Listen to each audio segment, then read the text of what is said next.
Good morning बच्चों। Last class में हम लोग distance between two parallel line सीखे थे in case of second degree homogeneous equation. ठीक है, उसका दोनों मेथड हम लोग सीखे थे कि अगर कोई भी second degree non homogeneous equation दिया हुआ है और वो दो पैरेलल लाइन को रिप्रेजेंट करता है तो what is the condition representing a parallel line and what is the distance between two parallel line. Clear होता है ये बात? आप लास्ट लेक्चर में मैंने इस पे 2-3 क्वेश्चंस भी करवाया था, वहाँ से भी आप देख सकते हैं। और आज के लेक्चर में हम कुछ इंपॉर्टेंट पॉइंट को डिस्कशन करते हुए चैप्टर को आगे बढ़ाएंगे।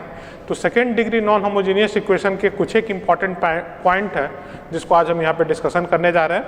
लिखिएगा some important point. Some important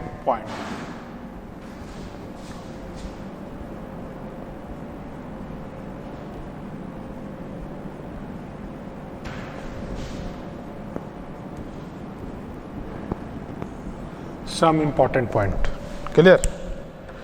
सम इम्पॉर्टेंट पॉइंट में पहला पॉइंट है coordinate of point of intersection for second degree non homogeneous equation. क्योंकि सेकेंड डिग्री होमोजेनियस इक्वेशन का जो पॉइंट ऑफ कोऑर्डिनेट होता है या पॉइंट ऑफ इंटरसेक्शन होता है वो ओरिजिन होता है, but second degree non homogeneous equation के केस में पॉइंट ऑफ इंटरसेक्शन ओरिजिन को छोड़कर कुछ भी हो सकता है। क्लियर है? तो point of intersection if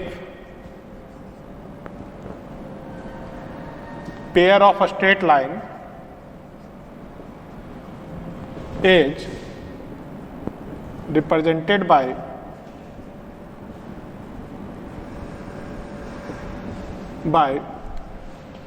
ax square 2hx by b by square 2gx 2f by plus c is equal to 0।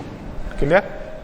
कि यदि pair of straight line represented by this second degree non homogeneous equation then their point of intersection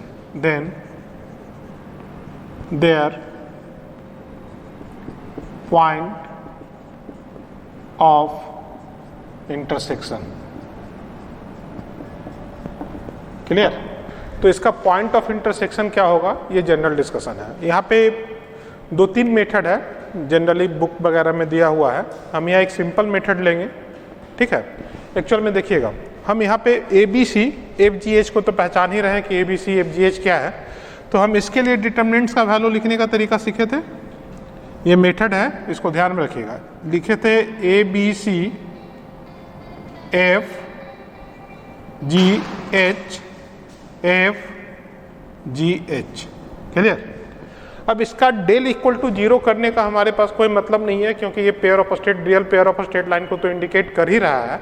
तो real pair of straight line को indicate करने के लिए del का मान 0 ये कंडीशन होता है और साथ में होता है h square minus AB greater than equal to 0। Clear? अब इसी कंडीशन से हम लोग समझेंगे कि पॉइंट ऑफ इंटरसेक्शन कैसे निकालते हैं। तो आप इसको समझो कि ये फर्स्ट रो है R1, ये सेकेंड रो है R2 और ये थर्ड रो है R3। डिटर्मिनेंट्स में हम लोग रो समझते हैं, कॉलम अरेंजमेंट समझते हैं। तो इसको हम लोग बोलते हैं फर्स्ट रो, इसको बोलते हैं सेकेंड रो और इसको बोलते हैं थर्ड रो। अब हम लोग यहाँ पे एक चीज़ मेंशन करते हैं कि for point of intersection of pair of straight line, for point of intersection of pair of straight line. Clear? मान लीजिए कि ये एक्स वाई प्लेन है,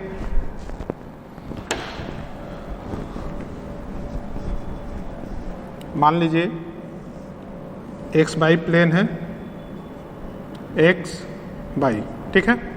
और ये second degree non homogeneous equation represent किया जा रहा है बाय दिस कर्व और ये पॉइंट ऑफ इंटरसेक्शन P है और इसका कोऑर्डिनेट हम लोग अल्फा कॉमा बीटा लेते हैं।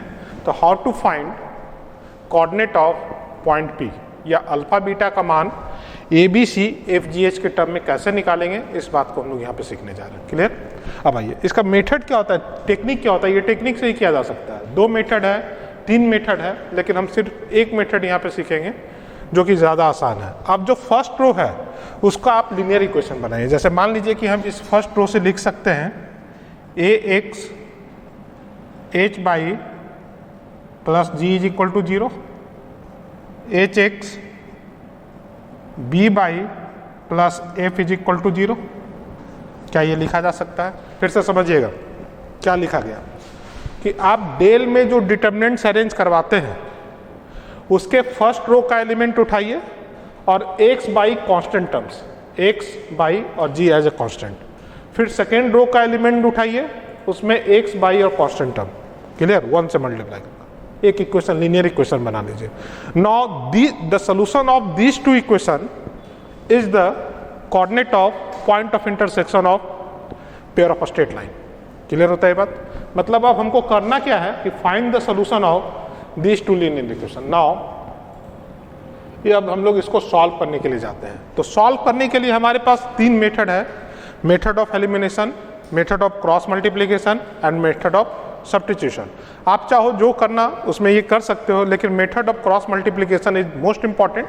मैं यहाँ पे उसको उसी मेथड से इसको सॉल्व करने जा रहा हूँ और इससे इसको आप रिवाइज भी कीजिएगा।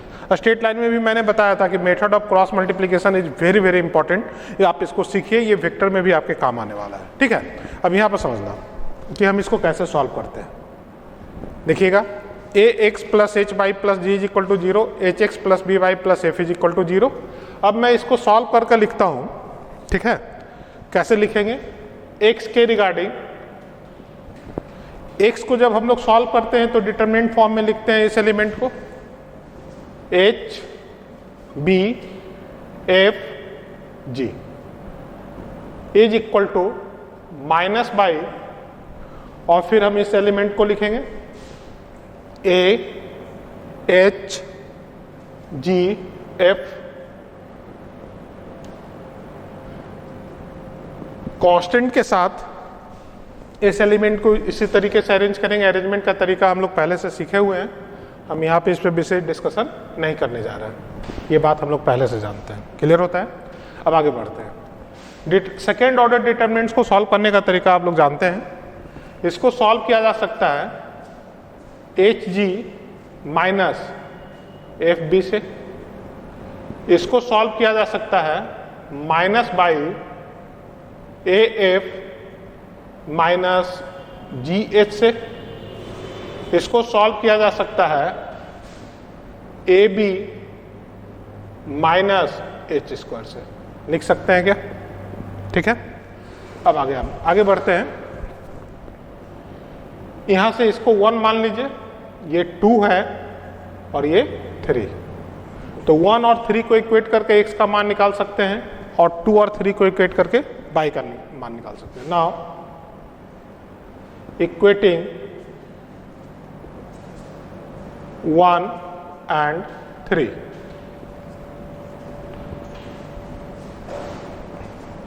इससे अगर हम x का मान निकालना चाहें तो लिख सकते हैं FB minus HG upon H square minus AB। ठीक है? समझना, यहाँ पे हमने साइन चेंज कर दिया और यहाँ भी साइन चेंज कर दिया, तो कोई अंतर नहीं पड़ने जा रहा है। ये एक्चुअल में जाना चाहिए था HG माइनस FB, लेकिन लिखा हुआ है FB minus HG upon H square minus AB। Clear होता है चीज? ठीक है? अब आगे बढ़ते हैं। फॉर द बाई को हम लोग कैसे कैलकुलेट कर रहे हैं? Again equating second and third. जैसे ही आप सेकेंड और थर्ड को इक्वेट कीजिएगा तो आप बाई के लिए लिख सकते हैं, इस माइनस साइन ये इसके साथ कंज्यूम होगा, आप इसके लिए लिख सकते हैं FB या FA minus GH upon H square minus AB। Check करना है। इसका मतलब क्या हुआ कि this implies coordinate of P, coordinate of P is P is equal to, यहाँ मैं लिखने जा रहा हूँ coordinate of P, coordinate of P is, देखिएगा इस जगह पे देखिए, कोऑर्डिनेट ऑफ P अगर मैं लिखना चाहूँ तो क्या लिख सकता हूँ। इस रिजल्ट को याद रखने की जरूरत नहीं है, कभी याद भी नहीं होगा, और अगर याद करने के लिए जाइएगा तो हमेशा कन्फ्यूजन होगा। मुझे पता है कि बहुत सारा चीज़ सिलेबस में याद करने का है, बस आप मेथड को सीखिएगा कि हम लोग मेथड क्या यूज किए हैं, कि जो भी डेल का रिजल्ट है डिटरमिनेंट्स फॉर्म में, इसी का मैंने डिटरमिनेंट्स फॉर्म में डेल का रिजल्ट याद करवाया। आप सबसे पहले डेल का रिजल्ट लिख लो, और डेल के फर्स्ट रो में x बाई और 1 से मल्टीप्लाई कर दीजिए एलिमेंट में, सेकेंड रो के एलिमेंट्स में भी x बाई और 1 से मल्टीप्लाई कीजिए। जिस सीक्वेंस में लिखा हुआ है उसी सीक्वेंस में मल्टीप्लिकेशन चाहिए, क्लियर। और इन दोनों लीनियर इक्वेशन को सॉल्व कर लीजिए क्रॉस मल्टीप्लिकेशन मेथड से, और जो भी x बाई का मान निकल कर आ रहा है that is the coordinate of this point P alpha and beta. ठीक है, इसका मतलब क्या हुआ कि P का कोऑर्डिनेट अगर हम लोग लिखना चाहें तो P का कोऑर्डिनेट यहाँ लिखाएगा FB minus HG upon H square minus AB, FA minus GH upon H square minus AB।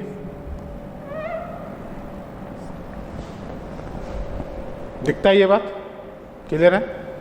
इसको नोट कीजिए और इस पे हम एक सिंपल से एग्जांपल करवाएंगे, फिर नेक्स्ट पॉइंट पे आगे बढ़ते हैं। इसको नोट कीजिए। बताइए, ये क्वेश्चन है कि find the point of intersection of the line represented by 2x square minus 7x y minus 4y square minus x plus 22 y minus 10 is equal to 0। ये pair of second degree non homogeneous equation का, second degree non homogeneous pair of straight line का equation दिया हुआ है, और इसमें हमको point of intersection निकालना है। तो मान लीजिए कि ये एक्स पाई प्लेन पे ये कहीं भी है, कहाँ कट कर रहा है, आई नॉट नो कि ये फर्स्ट क्वाड्रेंट में कट कर रहा है या सेकेंड क्वाड्रेंट। ये second degree non homogeneous equation का है, और ये पॉइंट ऑफ इंटरसेक्शन P का कोऑर्डिनेट हमको चाहिए कि how to find the coordinate of point P। अभी मैंने आपको मेथड बताया था कि सबसे पहले आप इसमें ABC और FGH के बारे में लिखिए। तो A के बारे में अगर मैं लिखना चाहूँ तो 2 लिख सकता हूँ, B के लिए -4 और C के लिए -10। इसी तरीके से F के लिए अगर हम लोग लिखना चाहें तो F is equal to 2FGH, है ना। तो F is equal to 11, G is equal to -1/2 और H is equal to -7/2। Standard equation याद है ना आप लोगों को। स्टैंडर्ड इक्वेशन इसका होता है, अभी मैंने लिखा था ax square plus 2hx by plus b y square plus 2gx plus 2f y plus c। तो f का इक्वेशन यहाँ से निकलेगा 2f, है ना। तो हमको f चाहिए, तो f is equal to 2f is equal to 22। मतलब आप एक स्टेप और लिख लो कि चलो रहने दो। अब आइए, अब हम लोग सबसे पहले डेल के लिए लिखेंगे अरेंजमेंट a b c, और f g h के लिए f G H F G H लिख सकते हैं। और इसके लिए अगर मान लिखेंगे तो A का मान है 2, B का मान है -4 और C का मान है -10, F का मान है 11, G का मान है -1/2 और H का मान है -7/2। इसी तरीके से F का मान है 11, G का मान है -1/2 और H का मान है -7/2। क्लियर होता है ये चीज़, ठीक है। अब मैंने अभी आपको क्या बताया था कि हमको इसको सॉल्व नहीं करना है, इसके फर्स्ट रो से और सेकेंड रो से सिर्फ इक्वेशन लिखना है। तो फर्स्ट रो से अगर हम लोग इक्वेशन लिखना चाहते हैं तो इक्वेशन लिख सकते हैं 2x -7/2 y -1/2 is equal to 0। Second equation को लिखा जा सकता है -7/2x -4 y plus 11 is equal to 0। Clear. अब आइए, इसको अगर हम लोग सॉल्व करेंगे तो इसको क्या लिख सकते हैं, इसको लिखा जा सकता है 4x -7 by -1 is equal to 0, और इसको लिख सकते हैं -7x -8 y plus 22 is equal to 0। क्या ये लिख सकते हैं? क्लियर होता है ये बात। अब इन दोनों को आप सॉल्व कर लीजिए, जैसे मर्जी वैसे सॉल्व कर सकते हैं। या तो क्रॉस मल्टीप्लिकेशन से सॉल्व कर लीजिए या एलिमिनेशन से। चलिए हम लोग इसको सॉल्व करने के लिए आते हैं। इसको सॉल्व करने के लिए क्या करें कि थोड़ा सा तो ये लेंदी मतलब कैलकुलेटिव लग रहा है, फिर भी इसको लिखते हैं x -7 -8 -1 प्लस 22। इसके लिए लिखते हैं -5 4 -7 -1 22 और इसके लिए लिखते हैं 1 4 -7 -7 -8। ठीक है, अब आइए इसके लिए लिख सकते हैं x 22 -1 54 प्लस 8 -8। ठीक है, देख लीजिएगा प्लस प्लस माइनस आएगा। इसको लिखा जा सकता है -88 प्लस प्लस -7 और इसको लिखा जा सकता है 1 -32 -49। चेक करना है, कैलकुलेशन है। और इसको 1 मानते हैं, इसको 2 मानते हैं और इसको 3 मानते हैं। x के लिए सॉल्व करके देखिएगा तो ये आ रहा है -2 6 1। देखना 8 4 12 5 8 8 5 13। यहाँ पर गड़बड़ है, कैलकुलेशन सही कीजिए। सॉरी 8 4 12 2 हाथ में 1 5 और 1 6 और 1 162। ठीक है, और यहाँ से आएगा थर्ड से ये आ जाएगा 9 2 11 1 4 3 7 और 1 8 81। देखिएगा क्या ये आ रहा है। इसी तरीके से बाई के लिए अगर हम लोग लिखना चाहें तो सेकेंड और थर्ड से बाई को लिख सकते हैं। Y is equal to minus y is equal to, चलिए बाई के लिए लिख देते हैं, y is equal to 81 upon minus 81। देखना x का जो मान निकल कर आएगा वो 2 निकल कर आएगा, अब बाई का जो मान निकल कर आएगा वो -1 निकल कर आएगा। इसका मतलब क्या हुआ कि p का जो कोऑर्डिनेट होगा, this implies coordinate of p is, this implies coordinate of p is 2, -1। तो p का जो कोऑर्डिनेट होगा वो आ जाएगा 2, -1। मेथड क्लियर होता है। फिर से मैं आपको रिपीट कर दे रहा हूँ, आप क्वेश्चन से भी इसको सीख सकते हैं और बेसिक तो मैंने आपको बताया ही है कि जो भी second degree non homogeneous equation दिया हुआ है उसका ABC और FGH को पहचानना है। और डेल के लिए जो हम लोग रिजल्ट सीखे थे उसमें ABC डेल का रिजल्ट लिखकर ABC FGH को अरेंज कर दीजिए। फर्स्ट रो और सेकेंड रो से x पाई के टर्म में इक्वेशन बना लीजिए और उस इक्वेशन को सॉल्व करके हम पॉइंट ऑफ इंटरसेक्शन आसानी से निकाल सकते हैं। ये पॉइंट ऑफ इंटरसेक्शन का रिजल्ट है, that is the answer. Clear है। अब आगे बढ़ते हैं नेक्स्ट पॉइंट पे। बच्चों अभी हम लोग फर्स्ट पॉइंट पे डिस्कशन किए थे कि how to find point of intersection for second degree non homogeneous equation. अब आगे बढ़ते हैं, इंपॉर्टेंट पॉइंट में ही लिखते हैं दूसरा नंबर कि how to find angle between या angle measurement for second degree non homogeneous equation, है ना। What is the angle between second degree non homogeneous pair of straight line, angle between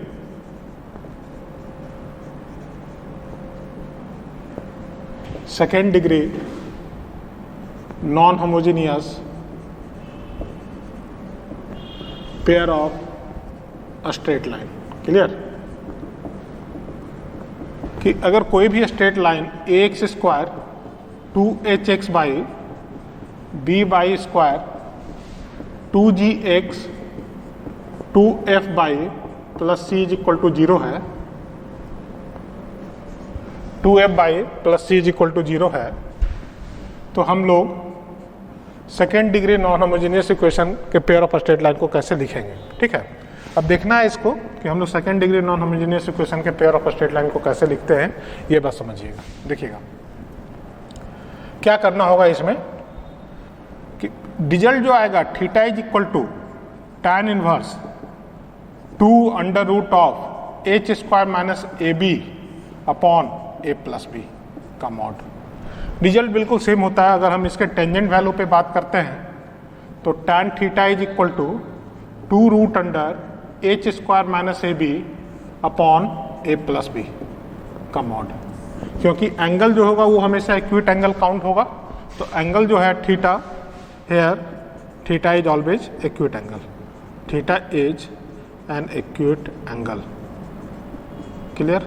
ठीक है, अब हम इस बात को समझेंगे कि आखिर ये रिजल्ट आया कैसे, है ना। क्यों हमारे पास होमोजीनियस के केस में अगर हम इसके लिए बात करते हैं ax² 2hx plus b² is equal to 0 के लिए भी अगर हम angle between the pair of straight line निकालें तो सेम रिजल्ट आता है, और नॉन होमोजीनियस के लिए भी angle between pair of straight line निकालें तो सेम रिजल्ट आता है। आखिर ऐसा क्यों है? क्यों हम दोनों इक्वेशन के लिए, होमोजीनियस के लिए और नॉन होमोजीनियस के लिए सेम एंगल देता है। समझना है इस चीज़ को, समझिएगा, इससे आपकी फीलिंग अच्छी होगी। जैसे मान लीजिए कि second degree non homogeneous equation दिया हुआ है, तो ये second degree non homogeneous equation है, थीटा ये ऑरिजिन। अगर हम ऑरिजिन को दूसरे पॉइंट पे शिफ्ट करा दें, है ना, मान लीजिए कि इसी ऑरिजिन को हम यहाँ पे शिफ्ट करा दिए, ठीक है, ओ डैश, तो इस लाइन को जैसे ही हम उठा के यहाँ पे लेकर आएंगे तो एंगल तो सेम बनेगा, लेकिन यहाँ पे ये होमोजीनियस कहलाएगा, होमोजीनियस, और यहाँ पे ये नॉन होमोजीनियस होगा। समझते हैं इस बात को या नहीं? मतलब जो एंगल इस ओरिजिन पे बनेगा होमोजीनियस का, वही एंगल नॉन होमोजीनियस का इस ओरिजिन को शिफ्ट कराने के बाद बनेगा। चाहे आप कहीं भी शिफ्ट करा दीजिए, अगर हमारे पास होमोजीनियस पार्ट सेम है तो सेम एंगल बनाएगा, क्योंकि एंगल के फॉर्मूले में 2√h² - ab upon a plus b का इन्वॉल्वमेंट है, बाकी g, f और c के टर्म्स का इन्वॉल्वमेंट नहीं है। ऐसा इस कारण से है क्योंकि सेकेंड होमोजीनियस इक्वेशन जो है ओरिजिन पे जितना एंगल बनाता है, same angle non homogeneous equation अगर हम ओरिजिन से उठाकर किसी भी पॉइंट पे लेकर जाएंगे तो यही इक्वेशन नॉन होमोजीनियस में कन्वर्ट हो जाएगा और ये इक्वेशन सेम एंगल बनाएगा। क्लियर होता है ये चीज़? इसके बाद इसी में थर्ड पॉइंट भी हम लोग मेजर करते हैं, उससे पहले आप इसको नोट कीजिए कि what is the equation of angle bisector. Clear? तो नेक्स्ट पॉइंट है कि equation of angle bisector, note कीजिएगा इसको। Third point is equation for angle bisector, equation for angle bisector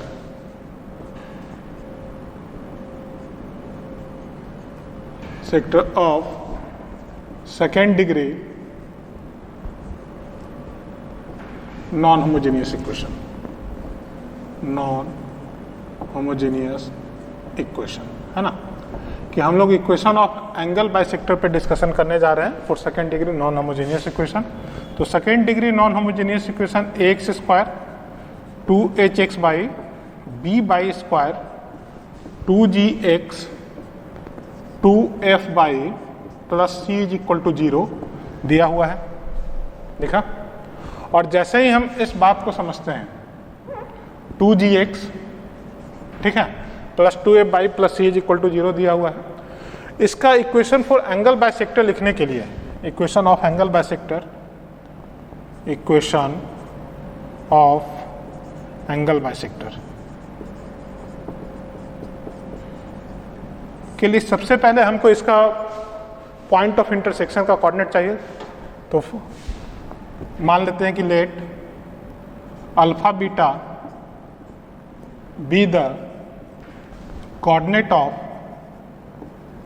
foot of perpendicular, coordinate of, चलो इसको ऐसे लिख लो कि इक्वेशन ऑफ एंगल बाइसेक्टर का रिजल्ट लिख लीजिए। सबसे पहले equation of angle bisector is x minus alpha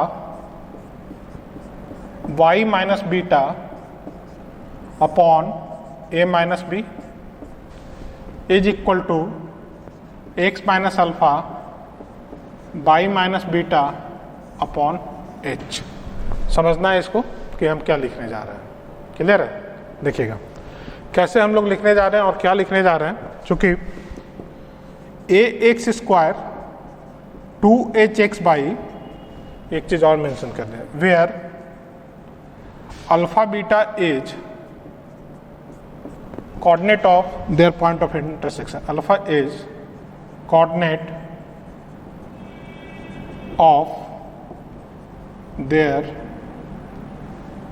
point of intersection. Clear? तो हम ये बोलने जा रहे हैं कि इस सेकेंड डिग्री नॉन होमोजीनियस का point of intersection alpha beta है, तो हम इसके एंगल बाइसेक्टर का कंबाइन इक्वेशन लिख सकते हैं।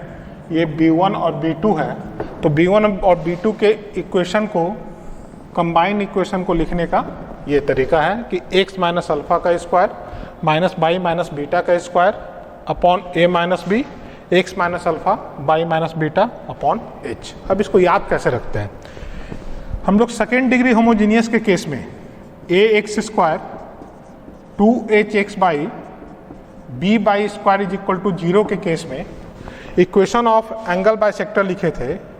Equation of angle bisector clear? क्या लिखे थे, याद है सबको?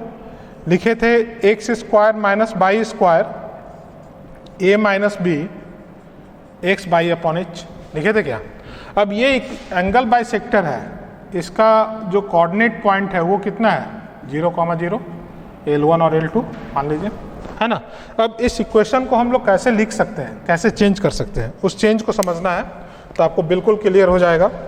इसको लिखा जा सकता है x माइनस 0 का स्क्वायर बाई माइनस 0 का square a minus b x minus 0 y minus 0 upon h।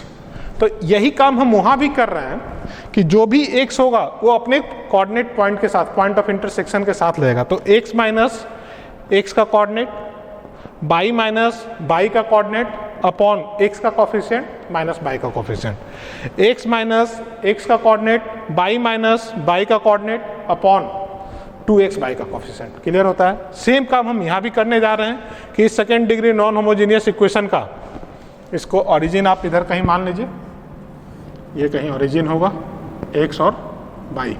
अब ये second degree non homogeneous equation का पॉइंट ऑफ इंटरसेक्शन अगर अल्फा बीटा है तो इसमें ओरिजिन के जगह पे हम लोग अल्फा और बीटा को रिप्लेस करेंगे और इक्वेशन बनेगा x माइनस अल्फा का square minus y minus beta का square upon a minus b is equal to x minus alpha y minus beta upon h।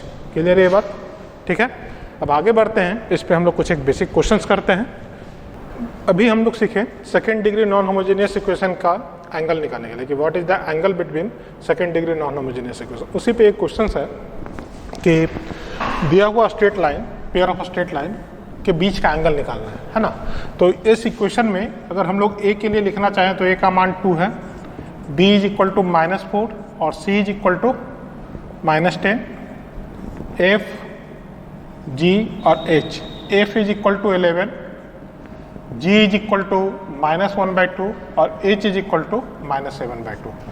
तो अगर हम लोग tan थीटा निकालना चाहते हैं तो tan थीटा के लिए फॉर्मूला होता है 2√h square minus ab upon a plus b होता है यानी।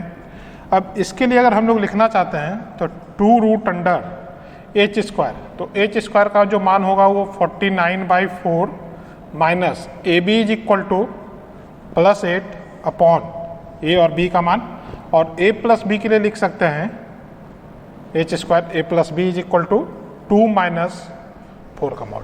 क्लियर होता है? क्योंकि डायरेक्ट फार्मूला हम लोग यूज करने के लिए सीख रहे हैं तो डायरेक्ट फार्मूला से हम लोग इसको निकाल सकते हैं। अब इसका कैलकुलेशन है, इस कैलकुलेशन को आप लोग सॉल्व कर लीजिए। ये लिखा हुआ है 2√49 plus 32 upon 2 into mod value of -2। इसको लिखा जा सकता है tan theta is equal to 2 से 2 कैंसिल आउट कीजिए और ये आ जाएगा कितना, चेक करना, that is equal to 81 upon 2 और tan theta is equal to 9 upon 2। इसका मतलब क्या हुआ, थीटा के लिए लिख सकते हैं tan इनवर्स 9/2। समझ में आता है? तो that is the acute angle. Acute angle अलग बात है कि ये एक्यूट एंगल 45 डिग्री और 90 के बीच में लाई करेगा। अगर मान लीजिए इसी क्वेश्चन में पूछा जाए व्हाट इज द रेंज, तो थीटा बिलोंग्स π/4 टू π/2, है ना। π/4 से बड़ा एंगल होगा लेकिन ये एक्यूट एंगल ही होगा। मेथड क्लियर है? बस पहला बात तो आप ये सीखिए, क्योंकि ये सारा क्वेश्चंस, ये सारा जो इंपॉर्टेंट पॉइंट है, मैं अभी एक क्वेश्चन लेने जा रहा हूँ उसमें ज़्यादा ज़रूरत पड़ेगा, क्योंकि जब तक आप इन सब चीज़ों को नहीं जानेंगे तो नेक्स्ट क्वेश्चन में आपको काफ़ी दिक्कत होगी सॉल्व करने में। इसको नोट कीजिए, फिर हम लोग नेक्स्ट क्वेश्चन पे आते हैं। इस क्वेश्चन को सॉल्व करते हैं। The figure form by the pair of line 3x² plus 10x plus 3y² equal to 0 and 3x² plus 10x plus 3y² minus 4x plus 4y minus 4 is equal to 0 is parallelogram, rhombus, rectangle और square. Clear है बात? कि ये exactly कोई एक ही option सही है कि ये पैरेललोग्राम होगा या रोम्बस होगा या रेक्टेंगल होगा या स्क्वायर होगा। क्लियर? अगर हम यहाँ पे देखें तो ये तीनों फिगर पैरेललोग्राम होता है, लेकिन more than one correct option नहीं है, सिंगल चॉइस ऑप्शन है, एक ही करेक्ट ऑप्शन होगा। तो जो सबसे ज़्यादा सही होगा पैरेललोग्राम और रेक्टेंगल अगर हुआ आंसर में, तो हम पैरेललोग्राम को टिक नहीं करेंगे, रेक्टेंगल को सिर्फ टिक करेंगे। क्लियर होता है ये बात?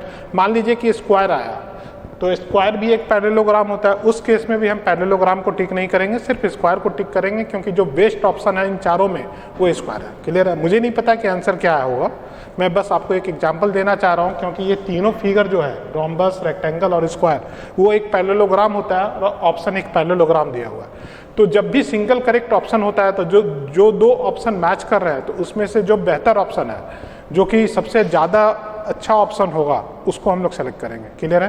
अब आइए हम इस क्वेश्चन को सॉल्व कैसे करते हैं उस पर ध्यान दीजिएगा, क्योंकि जितना भी पॉइंट हम लोग सीखे हैं उन सभी चीज़ों का यहाँ पे डिस्कशन होना है। क्लियर?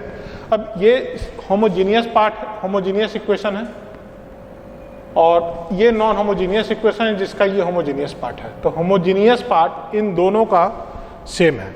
देखिए यहाँ भी 3x² 10x प्लस 3y² लिखा हुआ है, यहाँ भी 3x² plus 10x plus 3y² लिखा हुआ है। क्लियर होता है बात?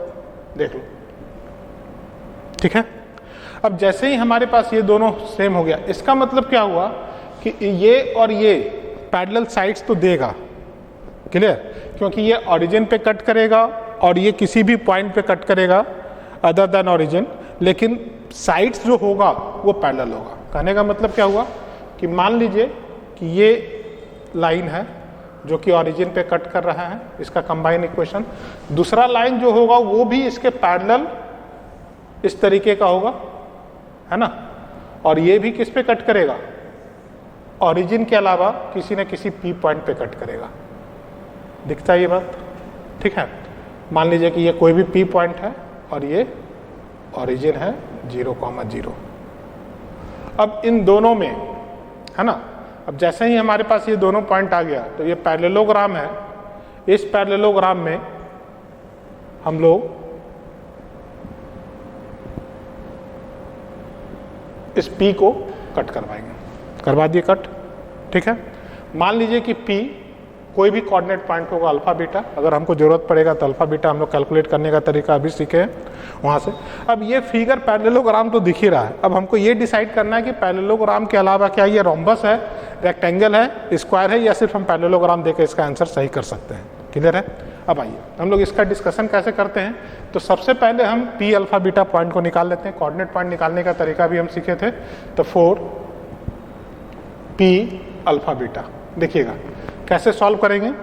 अभी मैंने आपको बताया था कि डिटरमिनेंट फॉर्म में लिख लीजिए। इसका ए का मान है 3, बी का मान है 3 और सी का मान है -4, एफ का मान है 2, जी का मान है -2 और एच का मान है +5। ठीक है? अब इसको हम लोग लिख सकते हैं ABC 3, 3, -4, 2, -2 और 5, 2, -2 और 5, है ना। ये डेल आ गया। अब इस डेल से हम लोग इक्वेशन बना लेंगे R1 और R2 से। तो इसका इक्वेशन जो बनेगा, ये इक्वेशन बन जाएगा 3x 5/-2 इज इक्वल टू 0 और 5x + 3/+2 इज इक्वल टू 0। अब इसको हम लोग लिख सकते हैं 3x + 5y is equal to 2, 5x + 3y is equal to -2 लिखा जा सकता है। देखिए अब हम लोग क्या करने जा रहे हैं कि यहाँ से ये क्लियर है कि एक्स और बाई का जो कोफिशिएंट है वो जस्ट इंटरचेंज तो कर रहा है लेकिन साइन चेंज नहीं कर रहा है, तो हम 90 डिग्री नहीं बोल सकते हैं स्लोप इसका। इसको सॉल्व करेंगे। इसको जैसे ही हम सॉल्व करते हैं तो हम इसके लिए लिख सकते हैं, इसको 1 को हम लोग 3 से मल्टीप्लाई करते हैं। देखिएगा, सॉल्यूशन करने के लिए फर्स्ट को मल्टीप्लाई किया जाता है 5 से और सेकेंड को मल्टीप्लाई करते हैं 3 से। तो ये इक्वेशन बनेगा 15x 25y is equal to 10 और ये इक्वेशन बनेगा 15x 9y is equal to -6। Minus minus plus ये कैंसिल आउट, तो 16y इज इक्वल टू 16। अब y का मान कितना होगा 1। क्या y का मान 1 आ रहा है? जैसे ही हम y का मान 1 किसी एक में पुट करेंगे तो x का मान निकल कर आएगा। चेक कीजिए, y का मान 1 हम लोग पुट किए तो x का मान निकल कर आएगा 3 - 1। क्या आ रहा है ये? चेक कीजिएगा। आपके पास जो कोऑर्डिनेट है x इज इक्वल टू -1, अब y इज इक्वल टू 1। देखो, y is equal to 1 3, x is equal to -1। Clear है? अभी आपको क्लियर होगा कि हम लोग ऐसा क्यों निकाले, क्योंकि इस दोनों इक्वेशन को देखकर ये तो पता चल गया है कि ये हमारे पास पैरेललोग्राम है। ठीक है, तो पैरेललोग्राम है तो इसका पॉइंट ऑफ इंटरसेक्शन हमको पता है, तो इसका भी पॉइंट ऑफ इंटरसेक्शन हम लोग निकाल लीजिए। मान लीजिए कि ये L1 लाइन है ना, और ये L2 लाइन है। इसके लिए L1 L2 और इसके लिए L3 और L4, और ये लाइन हमारे पास L3 है और ये लाइन हमारे पास L4 है ना, L1 L2। तो इन दोनों इक्वेशन को देखकर यहाँ तक तो क्लियर होता है कि ये दोनों जो है पैरेललोग्राम है, लेकिन हमारे पास पैरेललोग्राम के अलावा रोम्बस है, रेक्टेंगल और स्क्वायर है, तो इतना जल्दी हम लोग आंसर इसका नहीं कर सकते। तो एक का तो पॉइंट ऑफ इंटरसेक्शन पता है, दूसरे का भी पॉइंट ऑफ इंटरसेक्शन निकाल लिए। अब यहाँ से आपके पास अप्रोच अलग हो सकता है। आप ये भी कर सकते हो कि आप इसका और इसका सेपरेट इक्वेशन लिख लो, इसका और इसका सेपरेट इक्वेशन लिख लो और प्रॉपर्टीज लगाकर चेक कर सकते हैं कि ये पैरेललोग्राम के अलावा स्क्वायर है या रोम्बस है या रेक्टेंगल है। क्लियर होता है चीज़? अब आइए, अब हम लोग को ये चेक करना है कि क्या ये रेक्टेंगल होगा या स्क्वायर होगा। ठीक, तो रेक्टेंगल और स्क्वायर के लिए हम लोग जानते हैं कि दो कॉन्सेक्यूटिव साइड के बीच का जो एंगल होता है, ये जो एंगल होगा, ये अगर 90 डिग्री आ गया तो ये भी 90 डिग्री होगा, क्योंकि होमोजीनियस पार्ट दोनों का सेम है। क्लियर? तो हम सबसे पहले अब क्या करने जा रहे हैं कि एंगल कैलकुलेट करने जा रहे हैं। देखिएगा, सेकेंड पॉइंट हम लोग जो कैलकुलेट करने जा रहे हैं वो एंगल को। तो एंगल के लिए अगर हम लोग बात करते हैं तो tan थीटा जो आता है वो आता है 2√h² - AB अपॉन a+b, और इसको लिख सकते हैं 2√h² 25 - AB 9 अपॉन a+b 6, और इसके लिए लिखा जा सकता है tan थीटा का मान, tan theta is equal to 4/3। यहाँ से हम बोल सकते हैं कि थीटा जो होगा वो 90 डिग्री के बराबर नहीं होगा, मतलब ये थीटा 90 डिग्री नहीं होगा। इसका मतलब ये हुआ कि ये भी 90 डिग्री नहीं होगा, है ना। मतलब हमारे पास ये दोनों ऑप्शन तो कैंसिल आउट हो गए एक साथ। एंगल का मेजरमेंट करने से हम ये इस बात को क्लियर कर चुके हैं कि ये रेक्टेंगल भी नहीं हो सकता और स्क्वायर भी नहीं हो सकता, क्योंकि रेक्टेंगल और स्क्वायर में कॉन्सेक्यूटिव एंगल जो होता है या angle between two non parallel line का वो 90 डिग्री होता है ना। तो ये 90 डिग्री नहीं है। क्लियर? मतलब सी और डी ऑप्शन तो हमने हटा दिया। अब आइए हम लोग पैरेललोग्राम तो अभी भी ऑप्शन में बचा हुआ है, अब हमको क्या चेक करना है? रोम्बस चेक करना है। तो रोम्बस चेक करने के लिए हम लोगों को क्या करना होगा? तीसरा काम देखिएगा कि how to check this equation is rhombus. ठीक है, देखते हैं। रोम्बस को चेक करने के लिए हम लोग यहाँ से एंगल बाइसेक्टर का इक्वेशन लिखेंगे। क्लियर? यदि एंगल बाइसेक्टर इस पॉइंट ऑफ इंटरसेक्शन से पास करेगा, समझे मैंने क्या बोला? कि यदि L1 और L2 का एंगल बाइसेक्टर L3 और L4 के पॉइंट ऑफ इंटरसेक्शन से पास करता है, तब तो हम बोल सकते हैं कि ये रोम्बस होगा, अदरवाइज ये पैरेललोग्राम हो जाएगा। क्लियर है? तो अब हम लोग लिखने जा रहे हैं इक्वेशन ऑफ एंगल बाइसेक्टर। तो इसका इक्वेशन ऑफ एंगल बाइसेक्टर लिख सकते हैं, equation for angle bisector of, इसको आप 1 मान लीजिए, इसको सेकेंड इक्वेशन मान लीजिए ऑफ 1। ठीक है, अब इसका एंगल बाइसेक्टर का इक्वेशन लिख सकते हैं x square minus y square a minus b x y upon h. ठीक है, तो x square minus y square के लिए x square minus y square, a का मान कितना दिया हुआ है 3, बी का मान 3 है ना, और a minus b is equal to x y और एच का मान दिया हुआ है 5। देखना, ठीक है। अब इसको सॉल्व कैसे करेंगे इस बात को समझिएगा कि क्वेश्चन कैसे निकालने जा रहे हैं। यहाँ पे हम लिख रहे हैं क्योंकि जगह की कमी है, यहाँ पे थोड़ा सा समझ रहा हूँ। अब इसके लिए यहाँ तो आपको दिख रहा है कि ये 0 बन रहा है, मतलब ये इक्वेशन बना x square minus y square upon 0 is equal to x y upon 5। तो इस 0 को ले जाकर उधर मल्टीप्लाई करेंगे। कोऑर्डिनेट ज्योमेट्री में मैंने आपको बताया था कि जब भी इन्फिनिटी है तो 1/0 लेंगे और 0 का कैलकुलेशन करेंगे, ये नहीं कि उसको इन्फिनिटी बना देंगे। क्लियर है ये बात? अब इस 0 को आप जैसे ही उधर मल्टीप्लाई करोगे तो आपके पास कंबाइन इक्वेशन बनेगा x square minus y square is equal to 0। क्या ये कंबाइन इक्वेशन बना? अब इसके लिए सेपरेट इक्वेशन लिखना चाहते हैं तो आप लिख सकते हैं x minus y is equal to 0 और साथ में लिखा जा सकता है x plus y is equal to 0। मतलब क्या हुआ कि ये P का जो कोऑर्डिनेट हम लोग निकाले थे वो निकाले थे -1, 1 और हमारे पास जो सेपरेट इक्वेशन आ रहा है वो x माइनस बाई और x प्लस बाई, मतलब कोई एक x माइनस बाई को रिप्रेजेंट करेगा, कोई एक x प्लस बाई को।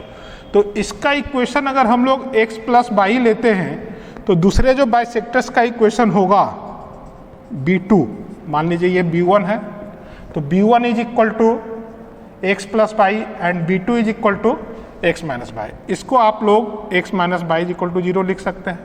अब जैसे ही हमारे पास x plus y is equal to 0 है तो अगर हम 1 और -1 को इसमें पुट करेंगे तो ये इसको सेटिस्फाई कर रहा है। देखिए 1 -1 + 1 इज इक्वल टू 0, मतलब ये जो P पॉइंट है वो B2 को सेटिस्फाई कर रहा है। मतलब क्या हुआ कि P point satisfying B2, P point P -1, satisfying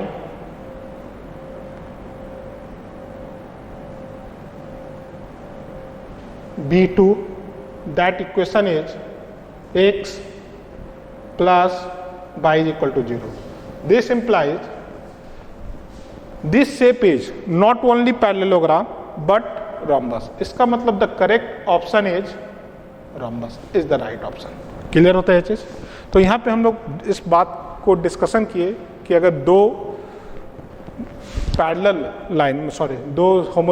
line का इक्वेशन दिया हुआ है, एक सेकेंड डिग्री होमोजेनियस है और एक सेकेंड डिग्री नॉन होमोजेनियस है, तो उससे बनने वाले शेप का डिस्कशन हम लोग कैसे करेंगे कि क्या वो रेक्टेंगल बन रहा है, पैरेललोग्राम बन रहा है या स्क्वायर बन रहा है या रोम्बस बन रहा है। क्लियर होता है ये चीज़? इसका दूसरा भी तरीका है, हम उसको वर्बली बता दे रहे हैं, लेकिन उससे पहले आप इस मेथड को नोट कीजिए। इस मेथड को मैं दोबारा एक्सप्लेन करता हूँ, फिर सेकंड मेथड पे डिस्कशन करता हूँ। देखिएगा हम लोगों ने क्या क्या किया है। सबसे पहले इस इक्वेशन से एक डायग्राम बना लिए और इसके होमोजेनियस पार्ट से ये पता चल गया कि ये जो डायग्राम है वो एक पैरेललोग्राम है। लेकिन ऑप्शन मेरे पास 3 और है कि पैरेललोग्राम रोम्बस भी हो सकता है, पैरेललोग्राम रेक्टेंगल भी हो सकता है, पैरेललोग्राम स्क्वायर भी हो सकता है। तो पैरेललोग्राम के अलावा और कोई ऑप्शन इसको सेटिस्फाई करता है या नहीं करता है, उसको हमको चेक करना है। अगर सेटिस्फाई नहीं करेगा तब तो आंसर पैरेललोग्राम हो जाएगा, अदरवाइज जो भी ऑप्शन सेटिस्फाई करेंगे वो हमारे आंसर है। अब उसके लिए हमने सबसे पहला काम क्या किया कि आप इसको यहाँ से भी कैलकुलेट कर सकते हैं कि सबसे पहले हम एंगल निकाल लेते हैं L1 और L2 के बीच का। तो L1 और L2 के बीच का एंगल बाइसेक्टर अगर हम लोग निकालने की बात करें तो एंगल बाइसेक्टर से ये पता चला कि थीटा 90 डिग्री नहीं है, मतलब उससे ये क्लियर हो गया कि ये रेक्टेंगल और स्क्वायर तो नहीं होगा। क्लियर? अब दूसरा काम हमारे पास क्या है कि रोम्बस को हमको चेक करना है। तो रोम्बस को चेक करने के लिए हम लोग यहाँ पे एंगल निकाले थे, देखिएगा एंगल से ये पता चल गया कि ये 90 डिग्री नहीं है। अब दूसरा काम क्या करना है कि हमको रोम्बस चेक करना है। रोम्बस चेक करने के लिए हम लोग क्या करेंगे, एंगल बाइसेक्टर का इक्वेशन निकालेंगे। एंगल बाइसेक्टर का इक्वेशन अगर हम निकालने के लिए जाते हैं तो एंगल बाइसेक्टर का इक्वेशन निकाल लिए। यदि एंगल बाइसेक्टर इस वर्टेक्स से पास करता है तब तो ये रोम्बस होगा, और अगर पास नहीं करेगा तब ये क्या होगा, पैरेललोग्राम होगा। तो हम पॉइंट ऑफ इंटरसेक्शन का कोऑर्डिनेट निकाले हुए थे। पॉइंट ऑफ इंटरसेक्शन में एंगल बाइसेक्टर के इक्वेशन को सेटिस्फाई कराते हैं, वो सेटिस्फाई करता है। इसका मतलब दिया हुआ जो डायग्राम है या जो पूछा हुआ डायग्राम है वो पैरेललोग्राम के साथ साथ रोम्बस भी होगा। अगर मोर देन वन करेक्ट होगा तब तो ए और बी दोनों ऑप्शन सही है, लेकिन यहाँ सिंगल करेक्ट है तो हम ए ऑप्शन को नहीं मारेंगे, बी ऑप्शन को करेक्ट करेंगे। ठीक है, आगे बढ़ते हैं इसी में, उससे पहले नोट कीजिए। इस क्वेश्चन को देखते हैं। क्वेश्चन ये कहा जा रहा है कि आपको ये दिखाना है, show that the 4 straight line given by 12x² + 7x - 12y² = 0 and 12x² + 7x + 12y² - x/, मेरे ख्याल से यहाँ पे -12x/ होना चाहिए, नोट कीजिएगा इसको। -12x/ -x + 7y - 1 = 0 lies along sides of A square. Clear? देखना गिवन इक्वेशन है,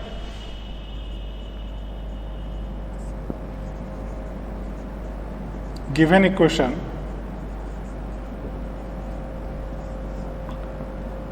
12x² 7x /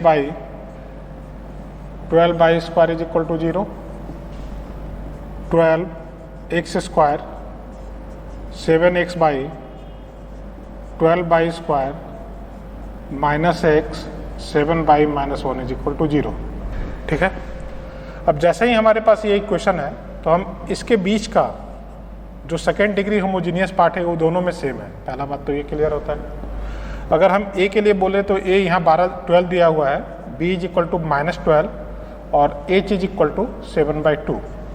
तो हम अगर tan थीटा इक्वेट करते हैं तो tan थीटा का जो मान होता है 2√h² - ab / a + b। tan theta क्यों इक्वेट कर रहे हैं? क्योंकि अगर हमारे पास दो कॉन्सेक्यूटिव लाइन के बीच का एंगल अगर 90 डिग्री पता चल गया है ना, क्योंकि अगर मान लीजिए कि ये दो लाइन बन रहा है 0,0 पे,